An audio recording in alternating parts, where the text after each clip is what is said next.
Assalamualaikum warahmatullahi wabarakatuh.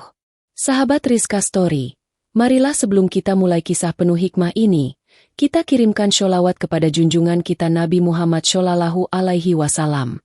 Semoga dengan sholawat, hati kita senantiasa dipenuhi keberkahan dan cahaya.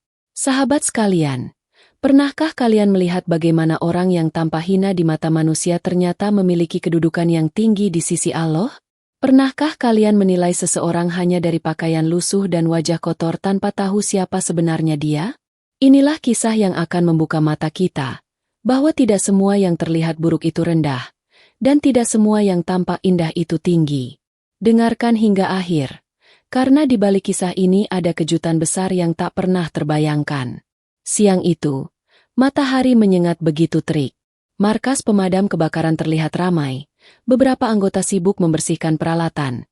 Ada yang menyiram mobil damkar. Ada pula yang bercengkrama melepaskan penat. Suasana tampak penuh semangat. Hingga tiba-tiba langkah kaki seorang pria lusuh memecah keramaian. Pria itu berpakaian kumal.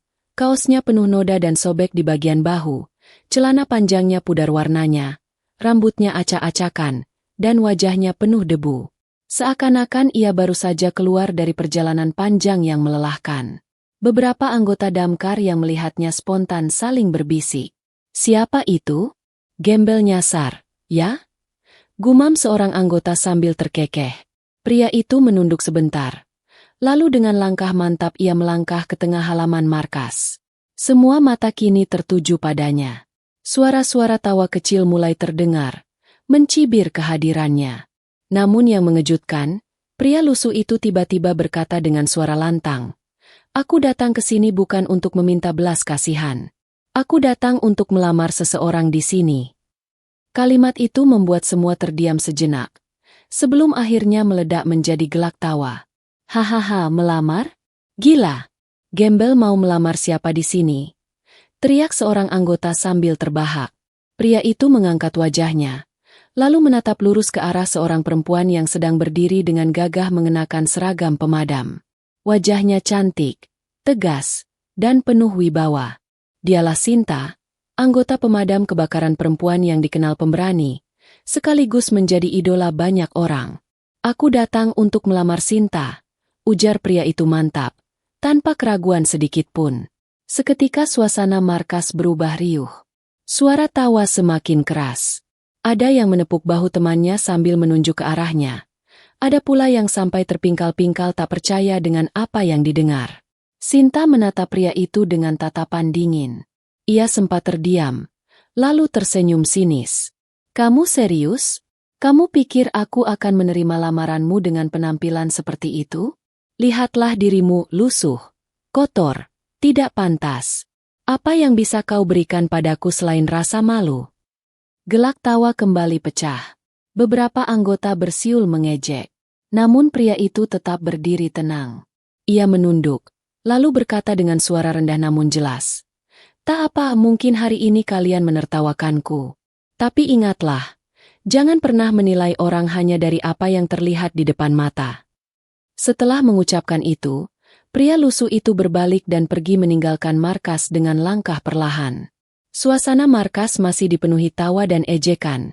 Sementara Sinta hanya menggelengkan kepala penuh rasa jijik. Tidak ada seorang pun yang tahu bahwa kata-kata pria itu akan segera terbukti. Beberapa hari telah berlalu sejak peristiwa memalukan di markas pemadam kebakaran. Sinta masih sering mendengar ejekan dari rekan-rekannya mengenai lamaran gembel itu. Setiap kali teringat wajah lusuh pria bernama Andika itu, ia hanya tersenyum sinis. "Gila ya? Gimana bisa ada orang seberani itu? Nekat melamar anggota damkar cantik, padahal wajah dan pakaiannya lebih mirip pemulung," ujar salah seorang anggota sambil tertawa ketika sedang duduk di kantin markas. Sinta ikut tersenyum. Entah dari mana orang itu dapat keberanian. Tapi bagiku, keberanian tanpa logika hanyalah kebodohan. Kata-kata itu membuat semua yang mendengarnya mengangguk setuju. Hingga pada suatu pagi, ketika udara masih dipenuhi kabut tipis, suara sirene darurat mendadak meraung memecah keheningan. Ada laporan kebakaran besar di sebuah gedung bertingkat di pusat kota. "Semua siap. Kita berangkat sekarang," teriak Komandan Rudi, pemimpin regu damkar. Dengan sigap, Sinta dan seluruh tim segera naik ke mobil damkar. Sirene meraung kencang di jalan raya, membelah lalu lintas pagi itu. Mobil-mobil lain menepi, memberi jalan bagi pasukan merah yang melaju kencang. Sesampainya di lokasi, pemandangan yang terlihat sungguh mengerikan. Api menjilat-jilat keluar dari lantai tengah gedung. Asap hitam pekat membumbung tinggi, dan teriakan orang-orang yang terjebak terdengar memecah suasana.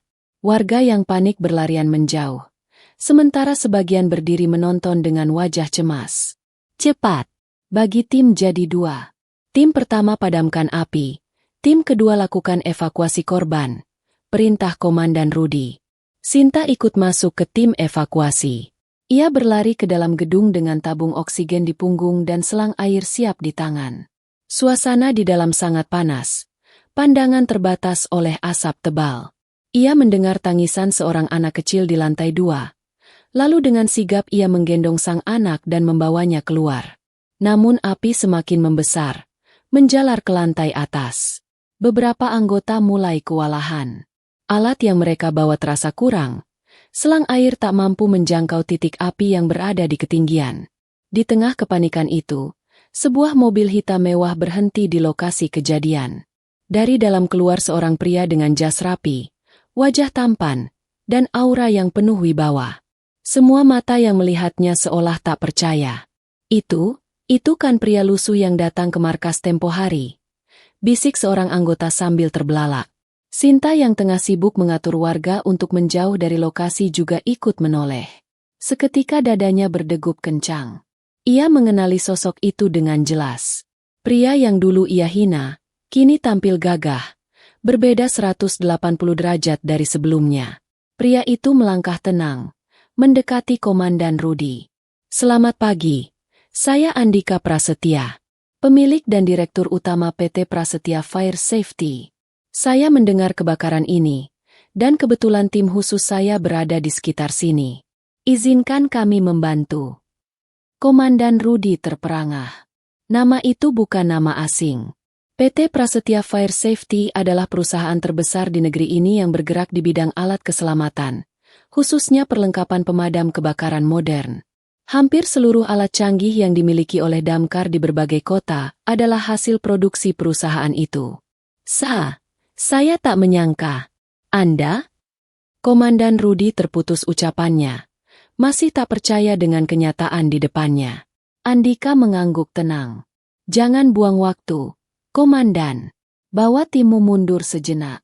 Kami punya peralatan drone pemadam dan jet water bertekanan tinggi yang bisa langsung menjangkau titik api di lantai atas. Beberapa menit kemudian, truk khusus milik perusahaan Andika datang. Dari dalamnya keluar tim profesional dengan seragam hitam elegan, membawa peralatan modern yang belum pernah dilihat oleh para anggota damkar sebelumnya. Drone pemadam diluncurkan ke udara, menyemprotkan cairan kimia anti api langsung ke sumber kobaran. Jet water bertenaga tinggi diarahkan tepat ke titik api, membuat nyala api yang besar mulai mengecil. Orang-orang bersorak melihat teknologi itu bekerja dengan begitu efektif. Para anggota damkar hanya bisa terdiam, merasa seakan mereka sedang melihat keajaiban. Sinta sendiri terpaku. Matanya tak lepas dari sosok Andika yang berdiri tegak memberi komando dengan penuh wibawa. Cepat evakuasi korban di lantai atas. Jangan biarkan ada yang tertinggal, teriak Andika tegas. Timnya bergerak cepat, masuk ke dalam gedung dengan alat pernapasan modern. Beberapa menit kemudian mereka keluar sambil membawa orang-orang yang selamat. Teriakan gembira dan tangisan haru terdengar ketika keluarga korban berlari menyambut orang-orang yang berhasil diselamatkan. Api akhirnya berhasil dipadamkan. Suasana yang tadinya penuh kepanikan berubah menjadi sorakan lega. Semua mata kini tertuju pada Andika. Komandan Rudi mendekat dan menjabat tangan Andika dengan penuh hormat. Terima kasih, Tuan Andika. Kalau bukan karena bantuan Anda, entah berapa banyak korban jiwa yang tak bisa diselamatkan. Andika hanya tersenyum tipis. Tak perlu berterima kasih. Ini sudah menjadi tanggung jawab saya. Selama saya mampu membantu, saya tidak akan tinggal diam. Sementara itu, Sinta berdiri terpaku. Pipinya memanas, Hatinya bergejolak. Ia merasa malu luar biasa. Ingatannya kembali ke hari ketika ia menertawakan dan menghina pria yang kini berdiri gagah di hadapannya. Dengan langkah ragu, Sinta mendekati Andika. Suaranya lirih, hampir tak terdengar. Maafkan aku. Aku tidak tahu siapa dirimu sebenarnya. Aku salah. Aku menilaimu hanya dari penampilan lusuhmu saat itu. Andika menoleh, menatap Sinta dengan tatapan tajam namun penuh ketenangan. Sinta, aku tak butuh permintaan maafmu. Aku datang waktu itu bukan untuk dipermalukan atau dihormati. Aku hanya ingin menguji, apakah hatimu murni menilai manusia dari dalam dirinya, bukan dari pakaian luarnya. Dan aku sudah mendapat jawabannya. Kata-kata itu menusuk hati Sinta. Ia terdiam, menunduk, tak mampu membalas. Di sekeliling mereka, anggota damkar yang dulu menertawakan Andika pun kini tertunduk malu. Tidak ada satupun yang berani bersuara. Semua menyadari bahwa mereka telah menghina seseorang yang jauh lebih mulia dari yang mereka bayangkan. Andika kemudian melangkah meninggalkan lokasi. Namun sebelum masuk ke mobilnya, ia menoleh sebentar, suaranya terdengar jelas. Ingatlah, jangan pernah meremehkan orang lain. Sebab bisa jadi, orang yang kau hina hari ini, justru orang yang akan menolongmu esok hari. Kata-kata itu bergema di telinga semua orang yang mendengarnya. Hari itu menjadi pelajaran besar bagi Sinta, bagi seluruh anggota damkar, dan bagi siapapun yang ada di sana. Sejak kejadian kebakaran besar itu, markas pemadam kebakaran tak lagi sama. Nama Andika Prasetya kini jadi bahan pembicaraan. Anggota yang dulu menertawakan pria lusuh itu, kini hanya bisa menunduk jika nama itu disebut. Rasa malu seakan masih membakar hati mereka. Di kantin markas, obrolan terasa berat. Tak ada lagi tawa lepas membicarakan gembel yang nekat melamar Sinta. Justru wajah-wajah mereka kini dihantui penyesalan. Bagaimana mungkin kita begitu bodoh? Kita semua menertawakannya. Padahal dia adalah orang yang menyelamatkan puluhan nyawa hari itu. Gumam Anton, salah satu anggota, sambil menatap kosong ke cangkir kopinya. Benar. Dan aku sendiri yang ikut mengejeknya paling keras. Tambah Ridho dengan suara berat. Wajahnya waktu itu masih jelas di kepalaku. Ia berdiri tenang, menerima semua hinaan kita. Dan sekarang, aku tak bisa memaafkan diriku sendiri. Suasana hening. Hanya terdengar suara sendok yang beradu pelan dengan gelas. Semua orang tenggelam dalam pikiran masing-masing. Sinta, yang duduk di sudut ruangan, ikut mendengar semua itu. Namun bagi dirinya, rasa malu jauh lebih besar dibandingkan siapapun. Ia adalah orang pertama yang menolak Andika dengan kata-kata yang paling menusuk. Lihat dirimu, lusuh, kotor, tidak pantas. Apa yang bisa kau berikan padaku selain rasa malu? Kalimat itu terus terngiang di telinganya, membuat dadanya terasa sesak setiap kali mengingatnya. Malam itu, di kamarnya sendiri, Sinta tak bisa tidur. Ia memandang langit-langit kamar sambil mengingat sosok Andika. Wajahnya yang dulu lusuh, kini berganti dengan penampilan gagah dan penuh wibawa. Namun bukan penampilannya yang membuat Sinta gelisah, melainkan ketenangan hatinya. Bagaimana bisa dia tetap sabar, meski ditertawakan? Bagaimana bisa dia tidak marah? Padahal jelas aku menghinanya di depan banyak orang. Bisik Sinta dalam hati. Air matanya menetes. Ia merasa bersalah. Merasa kecil di hadapan sosok Andika yang ternyata jauh lebih mulia. Keesokan harinya, suasana markas cukup sibuk. Ada acara penghargaan dari pemerintah kota bagi tim pemadam kebakaran dan perusahaan milik Andika atas keberhasilan memadamkan kebakaran besar itu. Aula kantor pemerintahan dipenuhi pejabat, wartawan, serta masyarakat yang ingin menyaksikan. Sinta bersama timnya hadir mengenakan seragam resmi. Namun hatinya gelisah, karena ia tahu Andika juga akan datang. Dan benar saja, beberapa menit kemudian, Andika memasuki aula. Mengenakan setelan jas hitam sederhana namun elegan, ia berjalan dengan penuh wibawa. Semua mata tertuju padanya. Banyak yang bertepuk tangan menyambut. Wali kota naik ke podium. Hari ini, Kita memberi penghargaan kepada para pahlawan kita. Tidak hanya tim pemadam kebakaran, tetapi juga kepada Bapak Andika Prasetya, pemilik PT Prasetya Fire Safety, yang dengan sigap membantu menanggulangi kebakaran dan menyelamatkan banyak nyawa. Sorak-sorai dan tepuk tangan menggema. Kamera wartawan berkilat-kilat mengabadikan momen itu. Sinta menunduk dalam. Hatinya semakin terhimpit rasa malu. Ia berbisik dalam hati, andai waktu bisa diputar kembali, aku tak akan pernah mengucapkan kata-kata hina itu padamu, Andika. Setelah acara usai, banyak orang mendekati Andika untuk bersalaman, termasuk pejabat dan pengusaha lain. Ia menerima dengan ramah, namun tatapannya tetap tenang. Sinta memberanikan diri mendekat. Tangannya gemetar, suaranya lirih saat menyapa. Assalamualaikum, Andika. Andika menoleh, menatapnya sebentar, lalu menjawab singkat. Waalaikumsalam. Sinta menarik napas dalam, lalu berkata dengan mata berkaca-kaca. Aku benar-benar minta maaf. Kata-kataku waktu itu tidak pantas. Aku menilaimu hanya dari luarmu, padahal hatimu jauh lebih mulia daripada diriku sendiri. Aku malu, Andika. Andika menatap Sinta lekat-lekat. Sejenak ia terdiam, lalu menghela napas. Sinta, penilaianmu waktu itu bukan hal baru bagiku. Aku sudah sering dianggap hina hanya karena penampilan. Dan itu sebabnya aku berpakaian lusuh saat datang ke markasmu. Aku ingin tahu, adakah orang yang menilai dengan hati, bukan dengan mata? Sayangnya, aku belum menemukannya. Sinta menunduk, menahan tangis. Kalau begitu, apakah masih ada kesempatan bagiku untuk memperbaiki kesalahanku? Tanyanya lirih. Andika tersenyum tipis, namun sorot matanya tetap tegas. Kesempatan itu selalu ada. Tapi bukan untukku. Sinta, perbaikilah dirimu. Bukan untuk membuatku kagum, tapi untuk dirimu sendiri.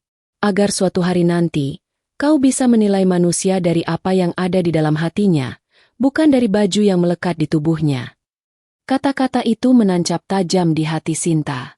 Ia terdiam, merasa tubuhnya lemas, sementara Andika melangkah pergi meninggalkan aula dengan tenang. Hari-hari berikutnya, Sinta berubah. Ia tak lagi mudah menghakimi orang lain hanya dari penampilan. Ia menjadi lebih banyak diam, lebih banyak merenung, dan lebih sering berdoa. Dalam sholat malamnya, ia memohon ampun kepada Allah atas kesombongannya. Di sisi lain, Andika tetap menjalani hidupnya dengan tenang. Meski dihina dan ditolak, ia tidak pernah membenci. Justru ia menunjukkan kebesaran hati yang jarang dimiliki manusia biasa. Namun, cerita mereka belum berakhir. Karena semakin hari, rasa bersalah yang dipendam Sinta justru berubah menjadi sesuatu yang lain. Sesuatu yang perlahan tumbuh di hatinya. Malam itu hujan turun deras. Jalanan kota tampak basah. Lampu-lampu jalan memantul di atas aspal licin. Di sebuah kamar sederhana di markas pemadam kebakaran, Sinta duduk sendiri di tepi ranjangnya. Hujan di luar seakan menyatu dengan suasana hatinya yang resah. Sejak kejadian di aula pemerintahan itu, perasaan Sinta berubah. Rasa malu dan penyesalan yang ia rasakan perlahan berkembang menjadi sesuatu yang lain. Setiap kali mengingat kata-kata Andika, hatinya terasa bergetar. Aku hanya ingin tahu, adakah orang yang menilai dengan hati, bukan dengan mata? Sayangnya, aku belum menemukannya. Kata-kata itu menusuk dalam. Sinta merasa dialah orang yang gagal dalam ujian itu. Ia benci dirinya sendiri. Namun entah mengapa, bayangan Andika semakin sulit ia usir. Kenapa aku terus memikirkan dia? Kenapa wajahnya selalu muncul di kepalaku? Gumam Sinta lirih, menatap ke jendela yang basah oleh hujan. Air matanya jatuh. Ia sadar, perasaan itu bukan lagi sekadar penyesalan. Itu adalah rindu. Rindu yang lahir dari luka, dari kesalahan yang tak bisa ia tarik kembali. Beberapa hari kemudian, markas pemadam kebakaran mendapat undangan khusus. Ada pelatihan penggunaan alat pemadam modern yang diadakan oleh PT Prasetya Fire Safety, perusahaan milik Andika. Semua anggota diwajibkan hadir. Kabar itu membuat markas kembali ramai. Sebagian besar anggota antusias ingin mencoba teknologi canggih yang selama ini hanya mereka dengar lewat berita. Namun bagi Sinta, kabar itu membawa perasaan campur aduk. Ia senang karena bisa kembali bertemu Andika, tetapi juga takut. Takut ditatap dingin, takut diingatkan lagi pada kesalahannya. Hari pelatihan pun tiba. Lapangan pelatihan perusahaan itu luas, dipenuhi kendaraan khusus, drone pemadam, jet water bertekanan tinggi, hingga pakaian tahan api terbaru. Anggota damkar dibuat kagum dengan semua yang mereka lihat. Andika muncul di hadapan mereka. Kali ini mengenakan seragam hitam lapangan dengan logo perusahaannya. Wajahnya serius. Suaranya tegas saat memberikan instruksi. Alat ini tidak hanya dibuat untuk memadamkan api. Alat ini dibuat untuk menyelamatkan nyawa. Karena dalam setiap kobaran api, ada harapan yang harus dijaga. Ucap Andika, membuat semua orang terdiam mendengarkan. Sinta ikut memperhatikan dari barisan depan. Setiap kata yang keluar dari mulut Andika membuat hatinya semakin bergetar. Ia merasa Andika bukan hanya seorang pengusaha, tetapi juga sosok pemimpin yang tulus. Pelatihan berlangsung intens.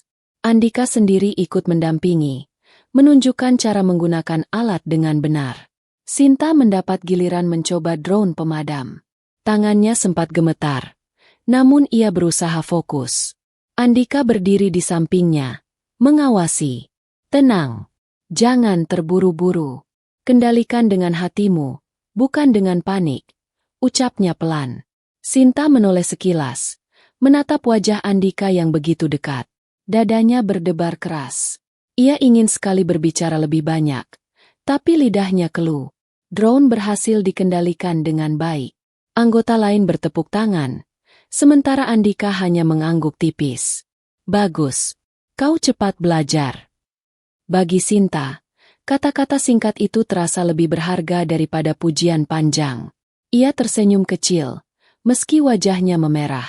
Sore hari, setelah pelatihan usai, sebagian besar anggota mulai berkemas untuk pulang. Namun Sinta memberanikan diri mendekat ke arah Andika yang sedang berdiri sendiri di dekat mobilnya. Andika, panggilnya lirih.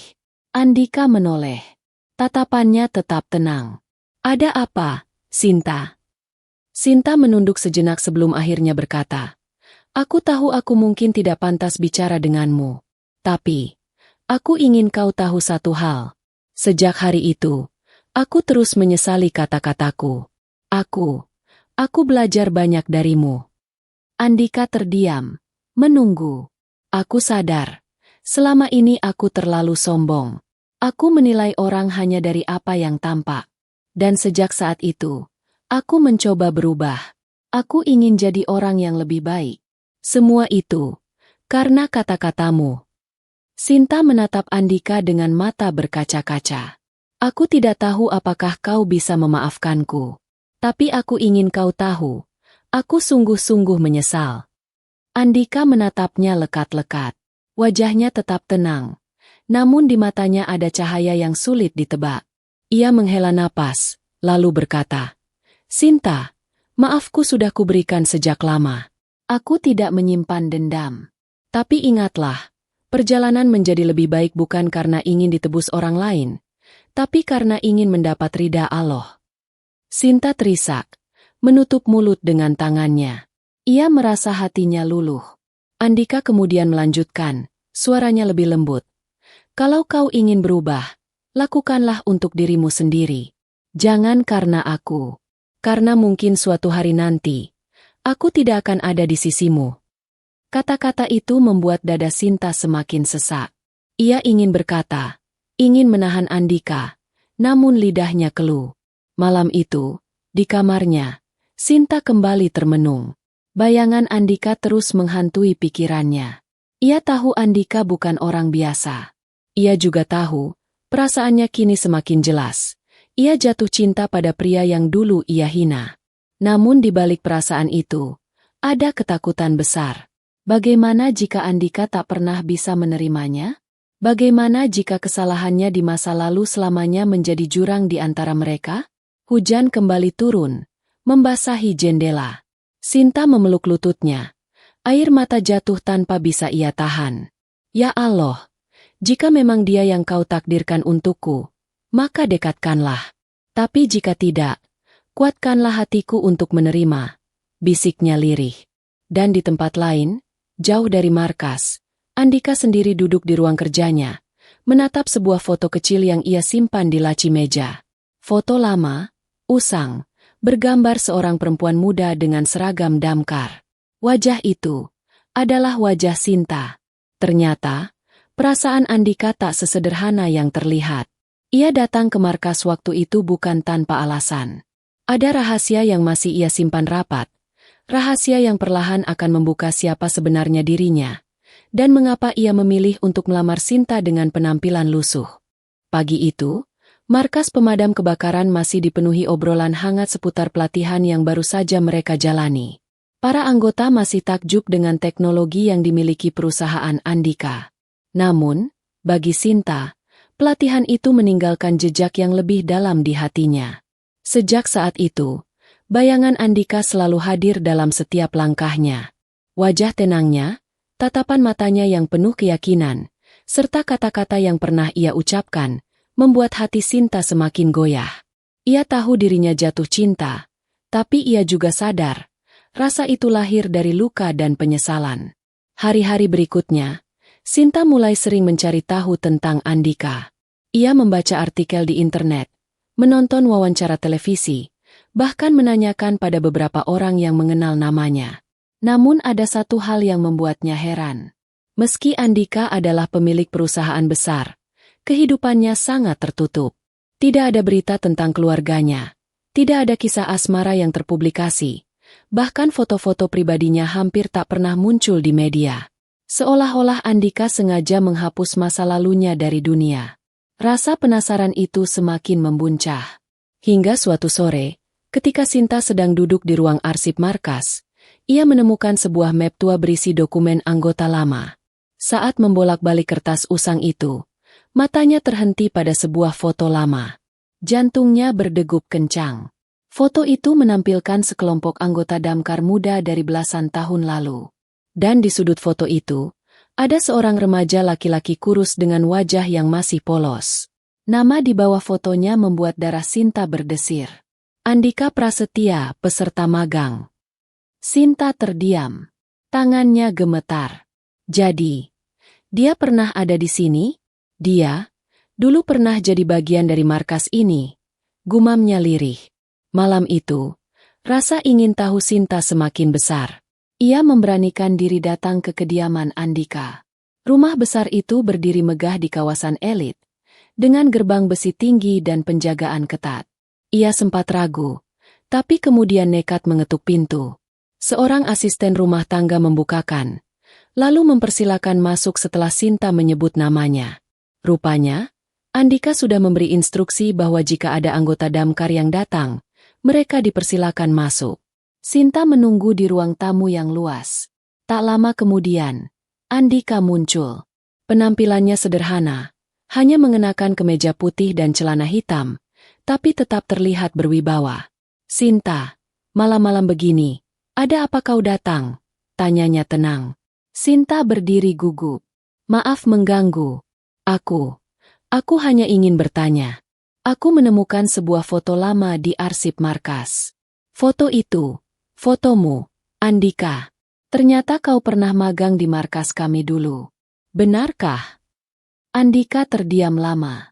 Tatapannya sedikit berubah. Seakan ia sedang membuka kotak kenangan yang selama ini ia kunci rapat. Akhirnya ia duduk, menghela napas dalam, lalu berkata, "Ya, benar. Aku memang pernah magang di sana. Bertahun-tahun lalu. Dan markas itu punya arti yang sangat besar dalam hidupku."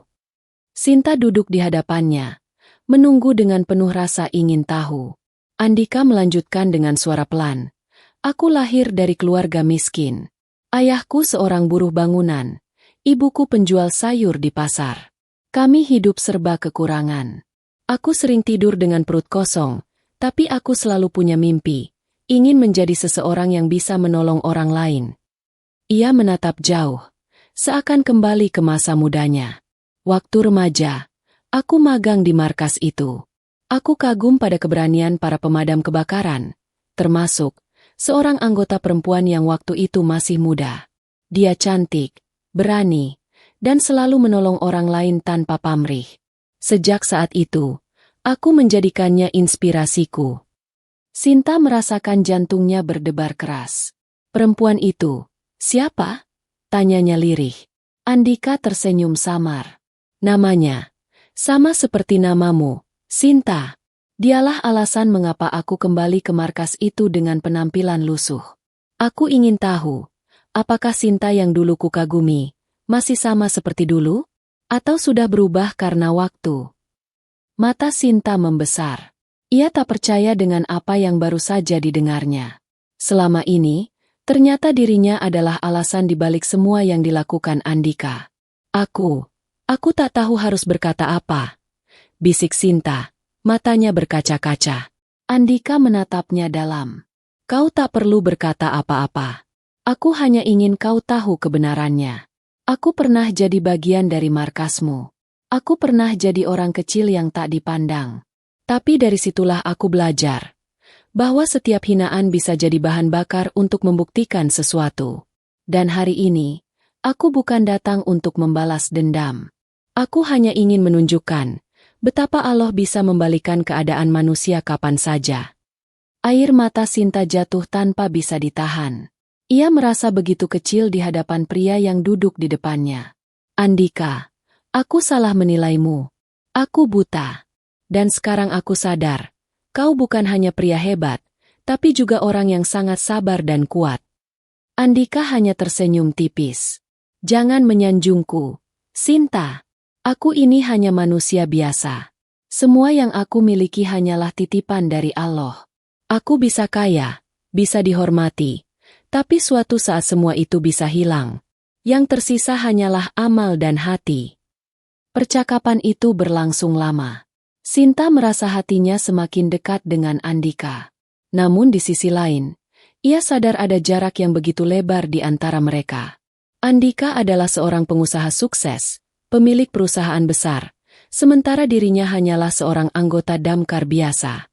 Malam itu, saat ia pulang dari rumah Andika, hujan kembali turun. Sinta berjalan menembus derasnya air, dengan hati yang campur aduk, antara cinta, kagum, dan rasa rendah diri. Di balik kaca jendela rumahnya, Andika berdiri menatap kepergian Sinta. Wajahnya tenang, namun matanya menyimpan rahasia lain. Ia tahu, perjalanan kisah ini belum selesai. Masih ada ujian besar yang menanti mereka berdua. Hari-hari berikutnya berjalan dengan cepat. Nama Andika Prasetya semakin harum di telinga masyarakat setelah keberhasilannya membantu dalam kebakaran besar beberapa waktu lalu. Perusahaannya bahkan mendapat penghargaan nasional. Namun bagi Andika sendiri, semua itu tidak membuatnya jumawa. Ia tetap hidup sederhana, menjaga wibawa, dan tidak melupakan akar dirinya. Sementara itu, Sinta masih terus dihantui oleh rasa bersalah sekaligus rasa kagum. Semakin lama, rasa itu berkembang menjadi cinta yang semakin sulit ia sembunyikan. Namun cinta itu penuh luka, karena di dalam hati kecilnya ia bertanya-tanya, apakah seorang seperti Andika bisa menerima wanita yang pernah merendahkannya? Suatu sore yang mendung, sirene markas meraung kembali. Kali ini lebih besar, lebih darurat. Ada laporan kebakaran pabrik kimia di pinggiran kota. Api sudah menjalar hebat, dengan risiko ledakan besar karena bahan-bahan mudah terbakar di dalamnya. Semua tim siaga penuh.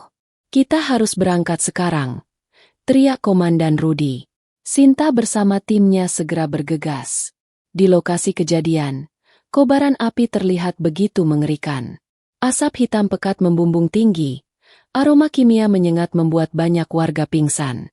Polisi sudah memasang garis pembatas, namun beberapa orang masih terjebak di dalam. Cepat lakukan evakuasi.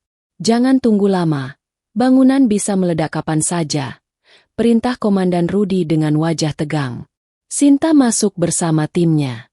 Suasana di dalam pabrik mencekam. Api menjalar di sepanjang dinding. Suara letupan kecil terdengar dari tangki-tangki berisi cairan kimia.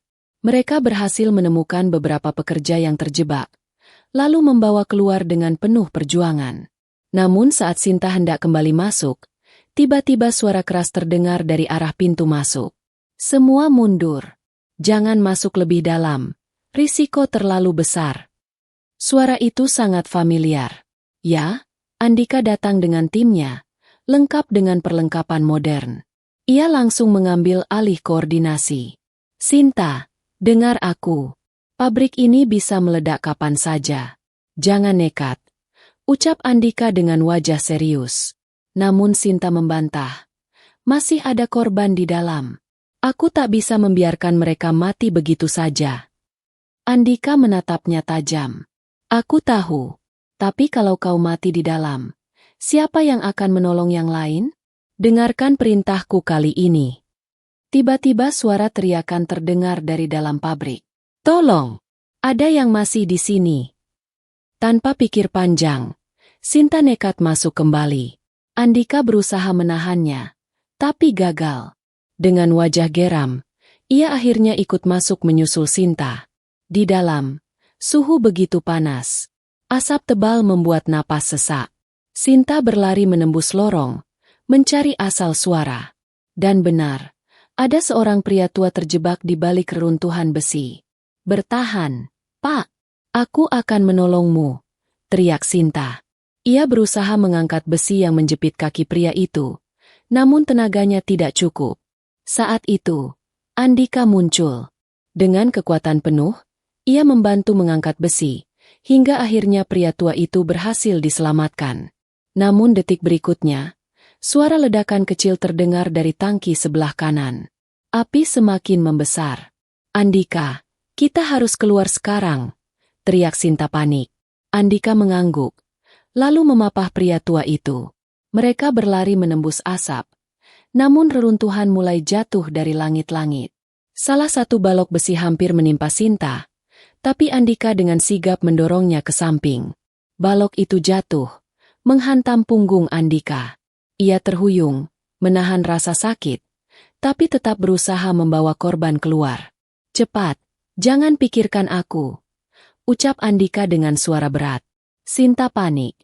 Tidak, aku tidak akan meninggalkanmu di sini. Dengan sekuat tenaga, mereka akhirnya berhasil keluar membawa pria tua itu. Begitu sampai di luar, warga bersorak lega. Namun Andika jatuh berlutut. Wajahnya pucat, punggungnya terluka parah. Sinta menahan tubuhnya dengan mata berkaca-kaca. Andika, bertahanlah. Kau tak boleh pergi. Andika menatapnya dengan senyum tipis. Aku tidak apa-apa. Aku sudah biasa terluka. Tapi ingat, Sinta, tugas kita bukan hanya memadamkan api, tapi menjaga hati agar tak terbakar oleh kesombongan. Air mata Sinta jatuh deras. Ia memeluk Andika erat, tak peduli tatapan orang-orang di sekitarnya. Saat itu, semua orang tahu, ada sesuatu yang lebih besar daripada sekadar rasa kagum, ada cinta yang tumbuh di antara mereka. Malam itu, Andika dirawat di rumah sakit. Berita tentang keberanian Andika menyelamatkan korban meski terluka langsung menyebar luas. Ia kembali dipuji sebagai pahlawan. Namun bagi Sinta, malam itu adalah titik balik. Duduk di samping ranjang Andika yang terbaring lemah, ia menggenggam tangan pria itu erat-erat. Andika, aku bersumpah pada diriku sendiri. Mulai hari ini, aku tidak akan lagi menilaimu dari penampilan. Aku akan menilaimu dari hatimu, dari keberanianmu, dari kebaikanmu. Dan aku ingin selalu berada di sisimu. Andika menatapnya lemah, namun senyumnya tulus. Sinta, aku tidak pernah meminta kau untuk mencintaiku. Aku hanya ingin kau belajar melihat dengan hati. Jika hari ini kau sudah sampai pada titik itu, maka tugasku sudah selesai. Air mata Sinta semakin deras. Ia sadar, cintanya pada Andika kini bukan lagi sekadar rindu, tapi sebuah tekad. Tekad untuk berubah, untuk menjadi wanita yang pantas berdampingan dengan pria berhati besar itu. Namun, tak ada yang tahu apa yang akan terjadi selanjutnya. Luka di punggung Andika lebih serius dari yang mereka bayangkan. Dan rahasia masa lalunya yang lebih dalam perlahan mulai menampakkan diri. Suasana rumah sakit malam itu terasa hening. Lampu koridor redup, suara langkah perawat terdengar pelan, dan aroma obat menempel di udara. Di dalam sebuah kamar perawatan, Andika terbaring dengan infus di lengannya. Luka di punggungnya akibat tertimpa balok besi masih terasa perih, tapi matanya tetap tenang. Di sampingnya, Sinta duduk menggenggam tangannya. Ia enggan melepas, seakan takut jika lelaki itu menghilang dari hidupnya. "Andika," bisik Sinta lirih, "kenapa kau begitu nekat menolongku tadi? Kau rela menanggung sakit hanya untuk menyelamatkanku. Dan orang asing yang bahkan tidak kau kenal. Kenapa kau melakukan semua itu?" Andika tersenyum samar. "Karena itulah makna hidup, Sinta. Hidup bukan tentang berapa lama kita bernapas, tapi tentang seberapa banyak kita bisa memberi napas pada orang lain." Sinta terdiam. Air matanya jatuh, membasahi punggung tangannya sendiri. Keesokan harinya, sebuah kabar mengejutkan datang. Seorang pria parubaya dengan wajah teduh dan pakaian sederhana datang menjenguk Andika. Dialah Pak Harun, mantan komandan damkar puluhan tahun lalu. Semua anggota markas masih mengenalnya sebagai sosok legendaris yang pernah memimpin dengan keberanian luar biasa. Begitu masuk ruangan, Pak Harun langsung memeluk Andika dengan hangat. "Nak, akhirnya aku melihatmu lagi. Kau sudah menjadi pria hebat, seperti yang selalu kuharapkan." Sinta tertegun. Ia tak mengerti. "Pak, apa maksudnya? Kalian saling mengenal?" Pak Harun tersenyum. "Tentu saja. Andika ini, dulu adalah anak asuhku. Ayahnya meninggal saat ia masih remaja, dan ibunya jatuh sakit. Ia datang ke markas magang dengan pakaian lusuh, tapi semangatnya membara. Aku melihat api dalam dirinya, bukan api yang membakar, tapi api yang memberi terang. Dialah murid kesayanganku." Sinta terperangah. Ia menatap Andika yang hanya tersenyum. Semua kepingan puzzle yang terpisah kini mulai menyatu.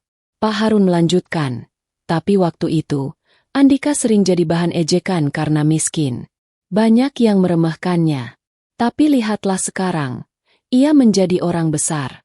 Dan apa yang membuatnya besar bukan harta, tapi hatinya yang tetap rendah dan ikhlas." Sinta menutup wajahnya dengan kedua tangan. Air matanya mengalir deras. Semua yang ia dengar membuat rasa bersalahnya semakin menumpuk. Malam itu, setelah semua pengunjung pulang, hanya Sinta dan Andika yang tersisa di ruangan. Suasana sunyi, hanya terdengar suara detik jam di dinding. Sinta menatap Andika lekat-lekat. "Andika, kenapa dulu kau datang dengan pakaian lusuh dan melamarku begitu nekat? Apa yang sebenarnya kau cari dariku?" Andika terdiam sejenak. Tatapannya dalam, seakan menembus ke dasar hati Sinta. Lalu ia berkata dengan suara pelan namun tegas, "Aku ingin tahu, apakah perempuan yang dulu kukagumi masih punya hati yang murni? Dulu, waktu aku magang di markas, ada seorang anggota perempuan yang sangat menginspirasiku. Dia berani, tulus, dan selalu membela orang lemah. Wajahnya, suaranya, semangatnya, sama persis denganmu, Sinta." Jantung Sinta berdegup kencang. "Jadi, aku?" Andika mengangguk. "Ya, kau adalah orang itu. Kau inspirasiku sejak dulu. Tapi aku harus mengujimu. Aku datang dengan pakaian lusuh, bukan untuk mempermalukan diriku, tapi untuk melihat apakah hatimu masih sama seperti dulu." Dan jawabannya, kau tahu sendiri. Air mata Sinta jatuh tanpa bisa ditahan. Ia memegang tangan Andika erat-erat. "Aku gagal. Aku mengecewakanmu, Andika. Aku menilaimu dengan mata, bukan dengan hati. Aku malu pada diriku sendiri." Andika mengusap lembut tangannya. "Jangan terlalu menyalahkan diri. Kita semua pernah salah. Yang penting, apakah kita belajar dari kesalahan itu? Kau sudah belajar, Sinta. Dan itu lebih berharga daripada penyesalanmu." Beberapa minggu kemudian, Andika pulih dari lukanya. Ia kembali ke aktivitasnya, memimpin perusahaannya sekaligus tetap dekat dengan dunia pemadam kebakaran. Suatu pagi, ia datang lagi ke markas Damkar. Kali ini tidak dengan pakaian lusuh, tapi dengan dirinya yang sesungguhnya. Semua anggota berdiri memberi hormat, menyambutnya dengan penuh hormat dan rasa malu yang masih tersisa. Di hadapan semua orang, Andika berkata lantang, "Aku pernah berdiri di sini sebagai anak magang miskin. Aku pernah ditertawakan karena pakaianku lusuh. Tapi aku ingin kalian semua tahu, bukan penampilan yang menentukan siapa kita, melainkan hati dan perbuatan kita. Jangan ulangi kesalahan itu lagi. Karena di balik wajah lusuh seseorang, bisa jadi ada jiwa besar yang lebih mulia daripada apapun." Semua orang terdiam, banyak yang menunduk malu, bahkan meneteskan air mata. Di barisan depan, Sinta berdiri dengan mata berkaca-kaca. Ia tahu, hari itu menjadi pelajaran hidup yang tak akan pernah ia lupakan. Dan sejak hari itu, hubungan mereka pun berubah. Tidak lagi diwarnai hinaan atau jarak, tapi perlahan tumbuh menjadi sesuatu yang lebih dalam. Bukan sekadar cinta biasa, tapi cinta yang lahir dari luka, penyesalan, dan pengampunan. Malam harinya, saat markas sudah sepi, Sinta berjalan keluar halaman. Tiba-tiba, Andika berdiri di sana, menatapnya dengan senyum hangat. "Sinta," ucapnya lembut. "Dulu aku melamarmu dengan pakaian lusuh, dan kau menolak. Hari ini, aku datang bukan untuk memaksa, tapi untuk bertanya sekali lagi. Jika aku melamarmu dengan hatiku, bukan dengan pakaianku, apa kau masih akan menolak?" Air mata Sinta tak terbendung. Ia menutup mulut dengan tangannya, lalu mengangguk pelan. "Tidak, Andika. Kali ini aku tidak akan menolak. Karena aku melihatmu, dengan hatiku." Andika tersenyum, lalu menatap langit malam yang penuh bintang. Dalam hati, ia berbisik penuh syukur. "Ya Allah, inilah jawaban dari semua ujian. Kau telah menunjukkan betapa engkau bisa membalikan keadaan. Dari hina menjadi mulia, dari tertolak menjadi diterima, dari luka menjadi cinta." Dan malam itu, perjalanan panjang mereka menemukan puncaknya. Sebuah kisah tentang seorang pria lusuh yang pernah ditolak dengan hinaan, namun akhirnya diakui sebagai lelaki berhati besar yang layak dicintai.